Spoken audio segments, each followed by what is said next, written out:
Bienvenidos una vez más a Libros Entre Líneas. Hoy les traemos, como siempre digo, un libro interesante. Aquí lo tenemos, vamos a presentarlo inicialmente. Se llama Diccionario de los Santos de cada día. Diccionario de los Santos de cada día. Y aquí se ven unas reproducciones de personas que han sido santificadas. ¿Por qué se lo traigo? Además del Diccionario de los Santos, es que después la segunda parte, la mitad del libro, habla sobre los milagros. Habla sobre los milagros. Porque para llegar a ser santo hay que ser reconocido por dos milagros. Creo que uno en vida de él y después otro ya después de fallecido. Y tienen que ser milagros que están reconocidos por los médicos, por los científicos, que digan, sí, esta persona es fundamentalmente con personas enfermas. Sí, esta persona estaba enferma, sí, esta persona padecía de una cierta enfermedad y lo curó esta persona, y por eso después, con otros requerimientos que vamos a hablar, lo convierten en santos. Inicialmente vamos a hablar de los autores, ambos franceses. El primero dice, ordenado y presentado por Don Philippe Royat. Está en francés, como siempre digo, excúsenme mis idiomas. Él pertenecía a la abadía de Huisques. Y después está seguido por un estudio sobre los milagros de Pierre Teilhard de Chardin. Philippe nació en París en diciembre de 1926 y falleció en esa bella capital en el año 2021. Era un teólogo católico. Pierre Teilhard, él nació también en Francia en mayo de 1881, siglo XIX, y falleció en 1955. Era sacerdote jesuita, filósofo, teólogo, paleontólogo, maestro. Es decir, que ambos, vamos a decir, autores, eran personas instruidas y leídas, como se dice. Este libro, inicialmente hubo una edición en el año 1963, según refleja aquí, 1963, y la que tenemos hoy es una segunda edición de 1989, publicado por la editorial Ecos Tao, que se encuentra en Barcelona. Consta de 333 páginas. Vamos a hablar hoy del Diccionario de los Santos. Aquí tengo, como siempre, tomo unas notas. Y digo, bueno, la palabra santo, ¿de dónde viene la etimología? Viene del latín sanctus, S-A-N-C-T-U-S, sanctus, y que él proviene del verbo sancire, que significa consagrar, sancionar. Y al decir sancionar no estamos hablando de algo negativo, sino el derecho que toman estas personas para convertirse en santos, el estudio. Hay otro término similar que es canonizar, que se llama declarar el santo, declarar a una persona santo, que proviene del griego kavod, con K-A-V-V-O-V, V corta, dos V, V-O-V, que viene del canon, las reglas que se toman, los procedimientos que se toman para una persona ser santificada. En mis notas también tomé que dice que los santos canonizados en este momento por la Iglesia Católica son alrededor de 10.000. 10.000 personas han sido, alrededor de 10.000 han sido canonizadas por la Iglesia Católica. Para canonizar a una persona lleva años, no es algo breve, lleva años. Y consta de 4 etapas en el proceso para canonizar. Primeramente, reconocer que esa persona fue siervo de Dios, vivió para Dios. creía en Él, trabajaba en base a Él, que esta persona es venerable, es decir, ser siervo de Dios, ser venerable, ser beato y bienaventurado, ser beato o bienaventurado, ser venerable, ser siervo de Dios. Y después ya el cuarto paso es cuando lo reconocen que esta persona realizó 2 milagros y lo convierten en santo. Hay procesos, estaba leyendo que hay procesos que casi el mínimo que se ha dado son como 6, hay procesos de 6 años, hay procesos de 10, 15, hasta 20 años para conocer a una persona como santo. Un estudio lento, profundo y detallado. Vamos a leer, como siempre, algunas estrofas, ideas, pensamientos en el libro. Inicialmente dice: santos de ayer y la iglesia de hoy. Por original que sea un santo, no es nunca un solitario, ni tampoco un independiente. Siempre será un miembro del pueblo, de la asamblea y de la familia, que todo eso es, dice este libro, la iglesia. Para explotar este capital de santidad, para hacer que los santos sigan viviendo perpetuamente en ella con todos los recursos de fe, esperanza y caridad, la iglesia emplea 2 métodos complementarios. Les rinde culto y les dedica libros. Aquí tenemos hoy este. Les rinde culto y les dedica libros. El testimonio, miren este dato histórico, el testimonio más antiguo del culto dado a un santo se refiere a San Policarpo, obispo de Esmirna, en el año 177. Esmirna, estamos hablando en Turquía. Después de haber explicado su martirio, uno de los sacerdotes añadió: luego nosotros pudimos recoger sus huesos, más hermosos que las piedras de gran precio y más valiosos que el oro, para depositarlos en un lugar conveniente. Así que después de fallecer, parte de su cadáver fueron llevados. Son reliquias. Sigue más adelante. No era suficiente tampoco durante los siglos II y III haber muerto en olor de santidad, esto entre comillas, olor de santidad, para ser considerado como santo. Era necesario sufrir el martirio. Los que no tuvieron esta suerte no tenían ningún derecho a un tratamiento especial. Por supuesto, aquí ponen suerte, y yo lo pondría a las comillas, tener suerte de haber sido martirizado, pero morían por sus ideas que las tenían bien arraigadas, su fe en Dios. Con el tiempo, las reglas se fueron suavizando.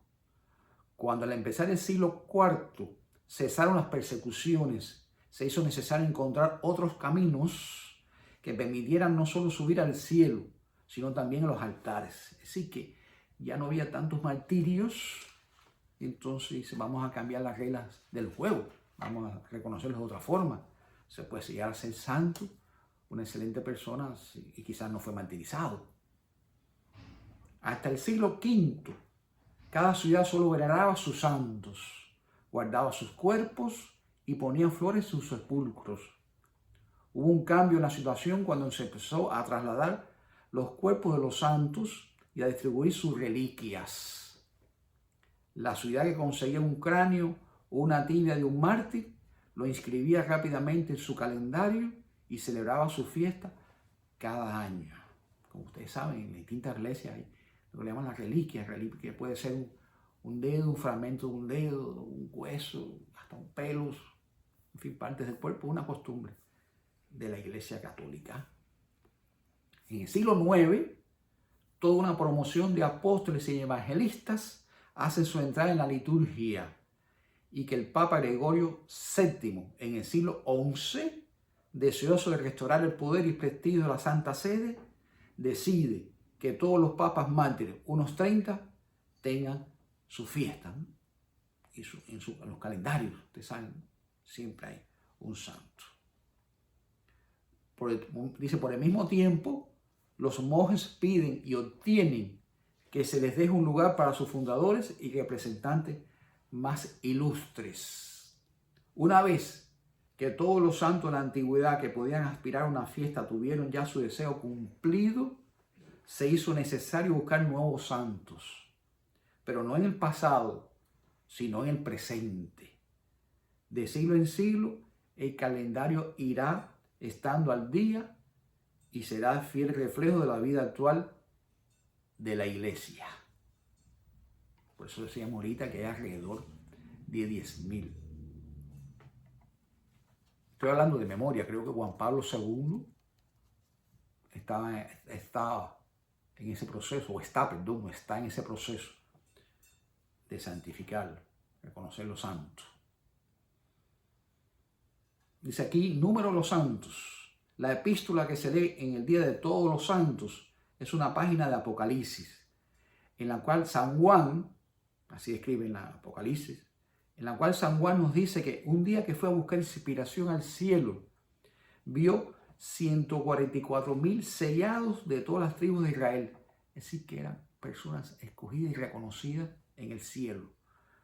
Además, con la mirada de águila que le atribuye a la tradición, vio una muchedumbre grande que nadie podía contar, de toda nación, tribu, pueblo y lenguas. La visión de San Juan nos llena de optimismo y nos enseña que, además de los santos debidamente catalogados y numerados por los terrenales, hay una gran multitud sin nombres, sin matrículas, sin carnet de identidad, pero que están ahí delante del trono y del Cordero. Es decir, que hay que describir que hay muchos más que son reconocidos por Dios, que son personas santas en su estancia, en su vida en el planeta Tierra. ¿Cómo pues clasificar los santos? Es una pregunta. La mejor solución, evidentemente, sería clasificarlos por orden de santidad, por importancia. Una segunda solución, pero eso trajo sus problemas porque hay distintos criterios. Una segunda solución no desprovista de interés consistiría en clasificar los santos por orden cronológico. En el transcurso de las promociones de los santos se daría así una historia de la santidad. Reconocerlo históricamente a partir de los siglos, el periodo primero, siglo segundo, etc. Esta clasificación cronológica llevaría en sí misma gran cantidad de problemas, reconocen, aclara aquí en el libro, principalmente por los santos ancestrales que llegaron del recóndito oriente, de la recóndita Irlanda o de la más recóndito de las bibliotecas, con una tarjeta de identidad casi ilegible. Por fin, será necesario conformarse con la solución más clásica, la más corriente, la que muchos santos ya conocieron mientras vivían, cuando le inscribieron en el registro civil, cuando respondían a la llamada en el catecismo, en el colegio, en la cautividad, o sencillamente a consultar la lista telefónica. Ya esto aquí un poco sarcástico, el orden alfabético. ¿Sí? Organizarlos por orden alfabético, que nos alinea a todos de la A a la Z, teniendo más en cuenta la etiqueta que llevamos que lo que en verdad son. Es decir, por el nombre de la persona, como es así en las escuelas. Los muchachos se escriben en las listas, en todos los centros de trabajo, por orden alfabético. Y se queda bien con todo el mundo. Aquí aclara, en este libro no están todos los santos, pero hay muchos. Es que es difícil que haya alrededor de 10.000. Serían varios tomos en el libro. Por ejemplo, por curiosidad, letra A, ya en el orden alfabético, el primero que ponen se llama Aarón. 2-A-R-O-N. Aarón. Y su día de festividad es el 1 de julio. ¿Quién fue Aarón? Pues nada más y nada menos que el hermano de Moisés, hermano de Moisés. Dios le puso al frente de los hebreos en su camino hacia Palestina, como le llamaban esa región, y el alfabeto le sitúa al frente de los santos en su camino hacia el paraíso. Él trabajó, ayudó, auxilió a Moisés en esa tarea durante 40 años por el desierto. Bajan y después suben 40 años. Los que salieron no fue los que llegaron ya a la región, a Israel, a Palestina, como le llamaban en la época. Y se llama también, en la Segunda Guerra Mundial le llamaban Palestina, pero no vamos a entrar en ese tema. Ok, 40 años. Ya los que llegaron eran, creo que fue la tercera generación de los que salieron. Fueron 40 años. Creo que fue un castigo que se le puso por una forma que se habían comportado mal. Entonces le dijeron, llegará otra generación. Moisés falleció también casi a las puertas de llegar a su destino. Moisés. Otra curiosidad, el último de este diccionario, la letra Z, se llama el santo Zótico, con Z. Z-O-T-I-C-O, Zótico, y su fecha es el 31 de diciembre, el último día del año. Dice, Zótico cierra el camino en la última página del alfabeto y del calendario. Por eso su día de festividad es el 31 de diciembre. Recogiendo a los leprosos, los huérfanos y los lisiados como lo hacía en el siglo IV en su hospital de Constantinopla. Zótico. Cierra el camino en la última página del alfabeto. Qué interesante. Recogiendo los leprosos, los huérfanos y los lisiados como lo hacía. Siglo IV en su hospital de Constantinopla. A veces repito, porque eso me llama la atención. Y esto lo he leído 3 veces. Y esta mañana estuve revisándolo para compartirlo con ustedes. Son datos que le llaman a uno la curiosidad. Los santos también le llaman los santos patronos, que hay santos para profesiones, por ejemplo. Santos para los bibliófilos. San Jerónimo es el santo de los bibliófilos. Y el santo de los bibliotecarios está San Lorenzo, está San Jerónimo. Hay veces que algunas profesiones tienen más de un santo. ¡Qué bien! Aquí seguimos. A los enamorados, bueno, ya sabemos. San Jorge, San Valentín, San Inés, San Magín. Enamorados tenemos 4 santos. Así que hay que enamorarse. Tenemos 4 santos que nos apoyan. En los filósofos, los santos son Santa Catalina de Alejandría. Es la santa de los filósofos. Porque dimos santos, recuerden, cuando decimos santos, aunque haya una O, regla gramatical, reglas idiomáticas, estamos refiriéndonos tanto a ambos sexos, masculino y femenino. Femenino, masculino. Fíjese que decimos femenino, terminado en O, pero estamos hablando de las mujeres, de las damas, que gracias a ellas existimos. Aquí tenemos un santo de los leprosos, es San Job, y el santos de los libreros está San Juan delante de la puerta latina. A veces le ponen delante la puerta latina y otras he visto en otra referencia que dice ante la puerta latina. San Juan ante la puerta latina. Y también está San Lorenzo, los santos de los libreros. De los periodistas, santos de los periodistas, Santa Isabel de Portugal, periodistas es San Francisco de Sales. Le puso otro santo de los periodistas. Santa Isabel de Portugal es de los perfumistas. No tiene una profesión, que todos la disfrutamos, perfúmenes, pero en este caso es de los periodistas, es San Francisco de Sales. San Francisco de Sales.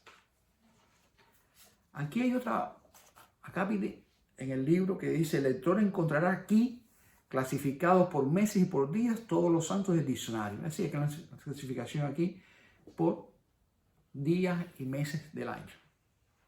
Aquí tenemos el día 1 de enero, tenemos a Agripino, a Concordio, a Fulgencio y a Odilón. Son esos 4 santos del 1 de enero.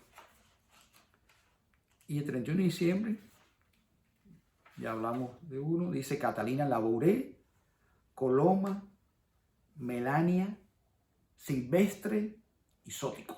Aquí en el 31 de diciembre tenemos 5. Así que ese día que estamos despidiendo del viejo año y recibiendo el nuevo año, aquí tenemos 5 santos para pedirles que nos ayuden en ese nuevo año que se avecina. Y dando gracias a Dios que otro año más en nuestros calendarios, nuestras vidas.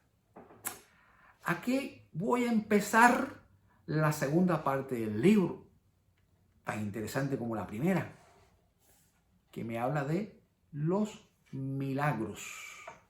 Los milagros. Una de las garantías que hoy exige la Iglesia para inscribir un santo en el calendario es una evidencia segura, sostenida por unos hechos excepcionales llamados milagros, lo que estábamos comentando. ¿Qué es un milagro? Pregunta. ¿Son fáciles de inventar los milagros? Otra pregunta. Dice, ¿la Iglesia está segura de los milagros que reconoce? Sigue preguntando. ¿El milagro es aún posible hoy en día, en pleno siglo de la era atómica? ¿Puede escapar a la empresa de demolición, de escarnio y de calumnia que las 3/4 partes del mundo occidental usan directa o indirectamente contra la evidencia de Dios? Personas que, bueno, tienen otras creencias o no creen, son ateos, son agnósticos, en fin. Esto que acabo de escribirlo, lo escribió Chardin, autor de esta segunda parte de los milagros. Continúo. Dice, cuando se produce un hecho científico, un descubrimiento en un laboratorio o un fenómeno de la naturaleza, una conmoción agita el mundo de los pensadores. Se controla, se observa y se da a conocer sin regatear los medios. Después, cuando esta parte de verdad es ya bien conocida, se procura introducirla en el mundo de la ciencia. Es decir, está representando la diferencia de cuando se hace un descubrimiento científico. Y después plantea que cuando es un milagro, no se hace tanta publicidad, se cuestiona, se duda. Por ejemplo, en Lourdes, conocemos todo, Lourdes, aparición, todavía se va a ir a peregrinar todos los años, miles de personas van a pedir. En Lourdes, las curaciones se suceden y pasan como cosas sin importancia. Si ya no en el periódico no se habla tanto de eso. De las que no hacen caso ni los lectores ni los diarios. No se habla mucho. La época de los milagros de Lourdes, dice él, pregunta, ¿durarán siempre? ¿Acabará sin que una consagración fije para siempre su huella emocional y los llegue a interpretar? Ciertamente, se va a Lourdes. Los médicos acuden cada vez en mayor número. Y miren este ejemplo. En 1907, principio del pasado siglo XX, fueron a Lourdes 330 médicos. 330 médicos. Y todos los años siguen yendo médicos, científicos, etc. Y van allí a comprobar, a ver cómo personas que han sido declaradas enfermos y ya quizás en estado terminal, esas personas logran sanar de un día a otro. Han sanado. Hay un ejemplo actual, en el siglo XXI, de una persona que tenía, hay varios ejemplos, tumores, estaban las radiografías, tumores ya en la persona desociada en el sentido de que no se podía hacer más nada para curarla, desgraciadamente. Esas personas pidieron o fueron a estos lugares de peregrinación en la cual se han aparecido la Virgen, pidieron por su vida y esas personas han regresado a los médicos, le han hecho la radiografía y dicen, no hay respuesta, no hay respuesta. Así están los libros médicos. Hay hechos de curación que no tienen respuesta médica, no tienen una respuesta científica. Se hizo el milagro. Es una frase, se hizo el milagro. Hay que tener mente abierta en todo, incluido también en las distintas religiones. No estoy solamente hablando, no estoy haciendo una apología de la religión católica, estoy hablando de un libro interesante.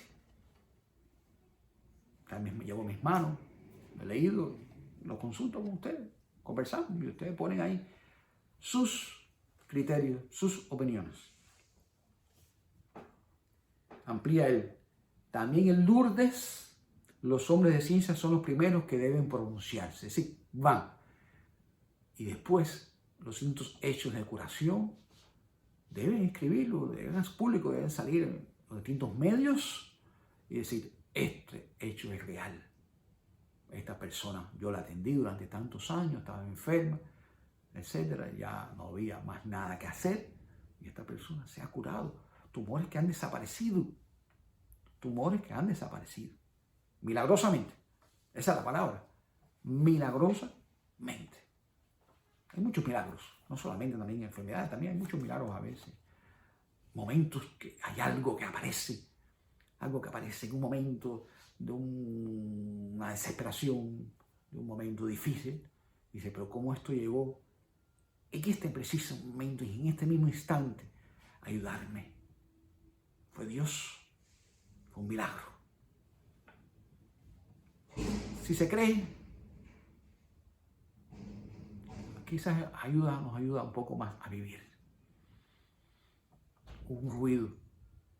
Cuando dije milagros, hubo un ruido. Eso es lo que me está apoyando. Sigo el libro. En definitiva, la posición queda clara. Por parte de la medicina y de los médicos, se producen en Lourdes unos hechos extramédicos. Miren esa frase, esa palabra, perdón. Extramédicos. Está por encima de la medicina. Está aparte de la medicina, no está registrado. En los libros, en la literatura médica, se plantea, conversado con amigos médicos, y dicen que en sus tiempos de estudio, estudiantes, en sus libros están, dice, hay hechos que no tienen respuesta médica. No hay respuesta. No hay respuesta. Ellos no tienen su respuesta. Pues tengamos respuesta a lo que tenemos fe. Antiguamente fueron necesarios los monjes para transmitirnos las obras maestras del pasado. Quizá mañana, cuando una ciencia más íntegra quiera establecer una doctrina más razonada de lo sobrenatural, se acordará de que hubo un tiempo en que las maravillas eran cosas normales en un rincón del mundo. Y se declarará que sin la Iglesia, en pleno siglo de las ciencias, muchos acontecimientos inestimables se hubieran perdido. Es decir, que hechos que se conocen gracias a que la Iglesia lo fue registrando. Están procesados en los libros, en la tradición. Hechos que han ocurrido. Hechos del pasado que quizás en un futuro se pueden comprobar que fueron hechos de la fe, de la divinidad. Milagros.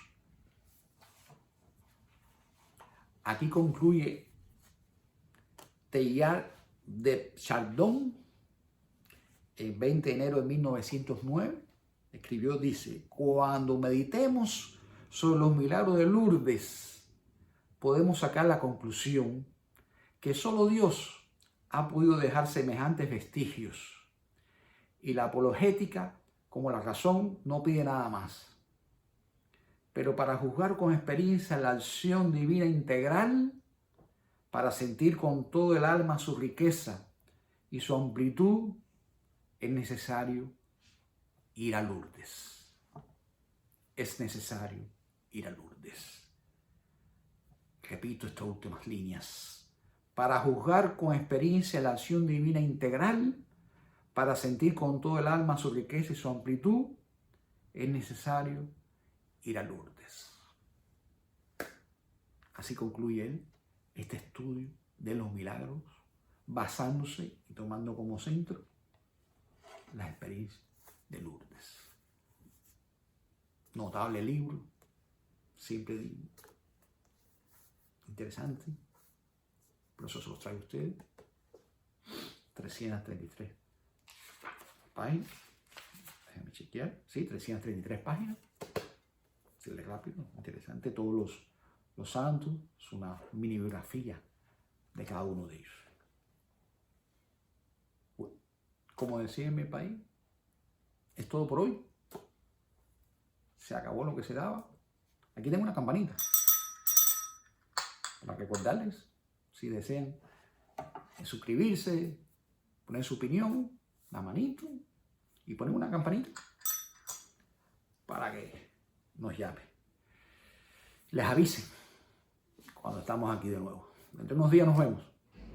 Cuídense y recuerden, no todos los días son iguales. Unos días son buenos y otros días son mucho mejores. Abrazo. Nos vemos. Chao.